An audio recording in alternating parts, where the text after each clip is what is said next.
बच्चों, उम्मीद है कि आप लोग आनंद होंगे और हम ईश्वर से कामना करते हैं कि आप उत्तरोत्तर प्रगति के पथ पर अग्रसर हों।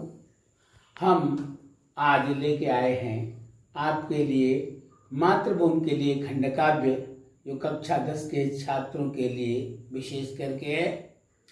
और ये खंडकाव्य गोरखपुर, मुरादाबाद, शाहजहांपुर, लखीमपुर खीरी, मैनपुरी तथा मुजफ्फरनगर के छात्रों के लिए है।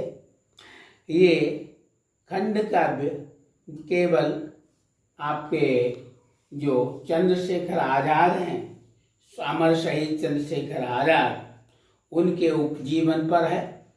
इसमें 3 सर्ग हैं। पहला सर्ग है संकल्प, दूसरा सर्ग है संघर्ष और तीसरा सर्ग है बलिदान।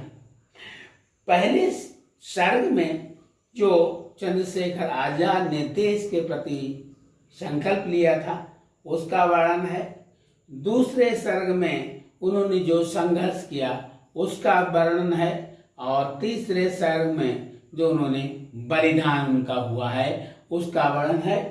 तो ये मातृभूमि के लिए खंडकाव्य, इसमें 4 प्रश्न बनते हैं। कभी कभी आता है कि प्रथम सर्ग का सारांश अपने शब्दों में लिखिए, कभी प्रश्न आता है द्वितीय सर्ग का सारांश अपने शब्दों में लिखिए, कभी प्रश्न आता है तृतीय सर्ग का सारांश अपने शब्दों में लिखिए, और कभी कभी आता है कि खंडकाव्य के नायक चंद्रशेखर आजाद का चरित्र चित्रण कीजिए। तो आज हम आपको केवल संकल्प सर्ग के विषय में बात करते हैं। चंद्रशेखर आजाद भावरा गांव के रहने वाले थे। ये काशी में एक गुरुकुल में पढ़ने गए। गुरुकुल में अखबार सुबह को देखा, एक कांड हुआ था जलियांवाला हत्याकांड। और जलियांवाला वाले बाग में 2 ओर खाई पर खड़े थे 50 लोग, और जिन्होंने शांतिपूर्वक जो सभा कर रहे थे जलियांवाले बाग में लोग, उनके ऊपर दोनों तरफ से गोलियां बरसाना शुरू कर दी। ये बात है सन 1921 की, जब महात्मा गांधी ने ऐसा योग आंदोलन शुरू किया।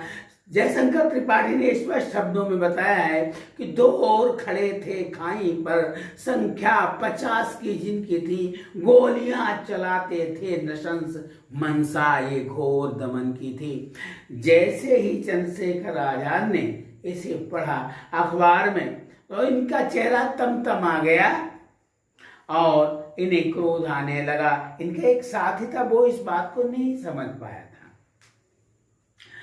जैसे ही चेहरा तमतमाया हुआ उसके साथी ने देखा तो उसकी तरफ देखने लगा, पूछने लगा क्या बात है, क्या हो गया है। चंद्रशेखर आजाद ने कहा, अखबार पढ़ाकर जाना कर कैसा क्या देश हमारा है, क्यों है गुलाम, आजाद करें इसको जो इसका प्यारा है। उसी समय से लेकर के चंद्रशेखर आजाद आजादी के आंदोलन में शुरू हो गए, कूद पड़े। तभी ये स्थिति चंद्रशेखर की आजाद की देख करके अंग्रेजों सैनिकों ने चंद्रशेखर आजाद को गिरफ्तार कर लिया, अदालत ले गए। अदालत में ले जा करके जज ने देखा 15 साल का बच्चा, उसे पूछा तेरे सोचा कि ये कोई बहकावे में आ गया है। उन्हें पूछा क्या नाम, जवाब मिला आजाद। पूछा पिता को क्या कहते, जवाब मिला स्वाधीन। कहते हैं जेल खाना जिसको बलिदानी वीरों का घर है, हम उसमें रहने वाले हैं, संघर्ष मुक्ति का संगर है। अरे जो मजिस्ट्रेट भोचक्का था, इस बालक का ये साहस है। 16 बेतों का दंड दिया, शासन का तर्क निरंकुश है। उसके बाद इसे नंगे बदन ले जाया गया और 16 बेतों की सजा दी। जैसे इसके बेत पड़ता था, चंद्रशेखर आजाद भारत माता की जय बोलते थे, फिर बेत पड़ता था, फिर भारत माता की जय बोलते थे।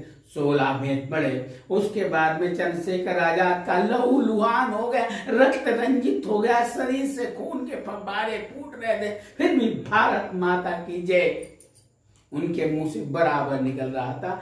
ये देख करके लोगों में उत्साह बढ़ा और जाकर के चंद्रशेखर आजाद को गले से लगा लिया और उनका नाम चंद्रशेखर आजाद पड़ गया। उसी समय चंद्रशेखर आजाद ने शपथ ली, इस जन्मभूमि के लिए प्राण अर्पित मैं अपने कर दूंगा, आजाद न होगी जब तक कि मैं कर्म कल्पित कर दूंगा। ये प्रथम सर्ग संकल्प का यहीं पे समाप्त होता है। आप देख रहे हैं हेलो सर एजुकेशन। हमारा ये वीडियो कैसा लगा? यदि अच्छा लगा है तो आप कमेंट बॉक्स में हमें जरूर अवगत कराएं, चैनल को सब्सक्राइब करें। धन्यवाद।